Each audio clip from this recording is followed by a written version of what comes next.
ऐसा है कि ये अमृतसर का सबसे महत्वपूर्ण स्थान है मॉर्निंग वॉकर्स के लिए, और स्टूडेंट्स का ये सबसे बड़ा अड्डा है। मेरे को याद है जब मैं 89 88 में कॉलेज पढ़ता था, डीएवी कॉलेज, डीएवी कॉलेज के बिल्कुल बाहर है। ये एक ऐसा एरिया है जिसके आसपास अमृतसर के 3 बड़े कॉलेजेस और बड़े स्कूल्स हैं, और यहाँ पर आम तौर पर पूरा दिन लगभग 10,000 स्टूडेंट्स आते। और मेरे को याद है 87, 88, 89 जब शाहबानो का केस हुआ, जब बोफर्स तोपों का विषय आया, और जब श्री राम जन्मभूमि की मूवमेंट शुरू हुई, तो हम सभी उस समय जवान थे, स्टूडेंट्स थे, जवान तो अभी भी हैं। तो ये सभी हमारे साथी उस समय यहाँ पर बैठकर मिनी लोकसभा लगाते थे। तो उस मिनी लोकसभा में मुद्दे आते थे, 4-4 घंटे चर्चा होती थी, और किसी को पता नहीं था कौन क्या बनने वाला है। हम सभी स्टूडेंट्स थे, लेकिन देश की समस्याओं पर पूरी तरह जागरूक थे और देश की समस्याओं पर चर्चा करते थे, चिंता करते थे। आज फिर वही, क्योंकि मेरे को याद है एक पंजाबी सिंगर ने वो गाना गाया है, यार अनमुल्ले हवा दे बुल्ले। वो यार अनमुल्ले हवा के बुल्ले, वो पुराने सभी स्टूडेंट्स आज यहाँ इकट्ठे हुए हैं। आज मिनी पार्लियामेंट नहीं, आज तो पार्लियामेंट का चुनाव चल रहा है। तब भी देश की समस्याओं की डिस्कशन होती थी, बोफर्स तोपों की डिस्कशन होती थी कि कैसे राजीव गांधी ने बोफर्स तोपों में से दलाली खाई थी। चर्चा होती थी कि कैसे राम जन्मभूमि आंदोलन को रोका जा रहा है। आज चर्चा हो रही है यहाँ पर कि किस तरह प्रधानमंत्री जी ने उस स्थान पर राम जन्मभूमि का मंदिर बनाया। पर मैं हैरान हूँ, आज भी वही पनीर भुर्जी का स्वाद है और आज भी वही चाय का स्वाद है।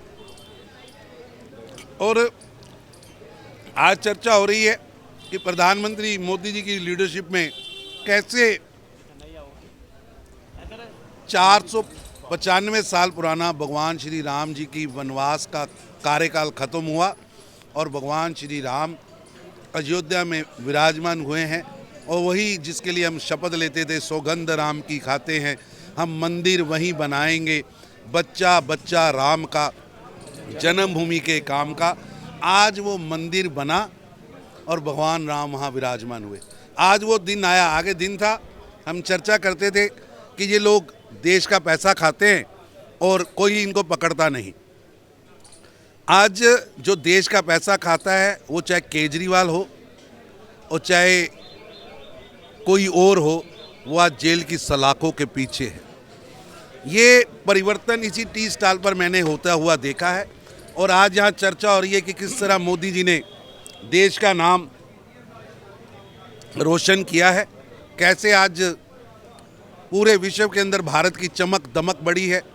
आज यहाँ फिर वही सारे दोस्त, यहाँ हमने कई जन्मदिन मनाए, कई पार्टियाँ की। आज फिर यहाँ आज हमारे एक पुराने छात्र दोस्त अशोक जी का जन्मदिन है, सब फिर आज इकट्ठे हुए हैं।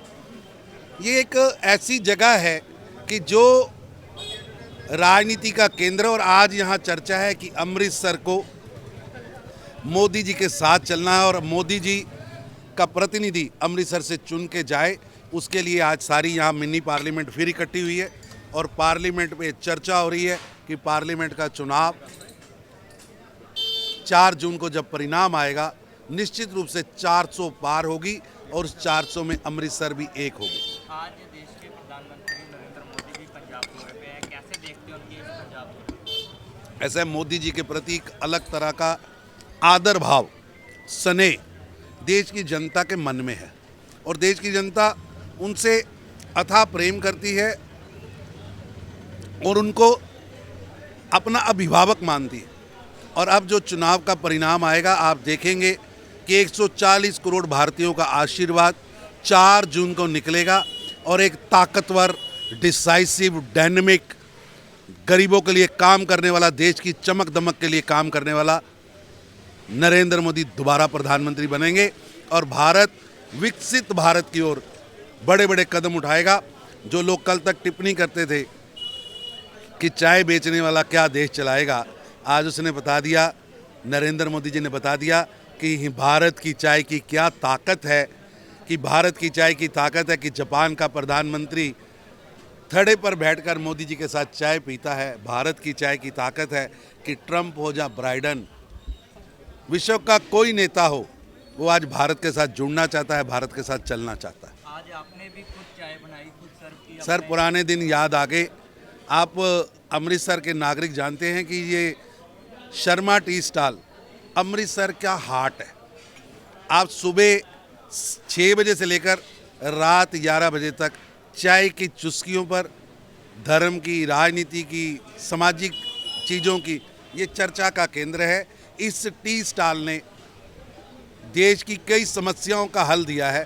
यहाँ दिन में कई बार मॉक पार्लियामेंट लगती है और उस मॉक पार्लियामेंट में चर्चा भी होती है, स्पीकर भी होता है, तर्क भी होते हैं, वितर्क भी होते हैं। और आपसे मैं निवेदन करूँगा, ये चाय पी के जाइएगा।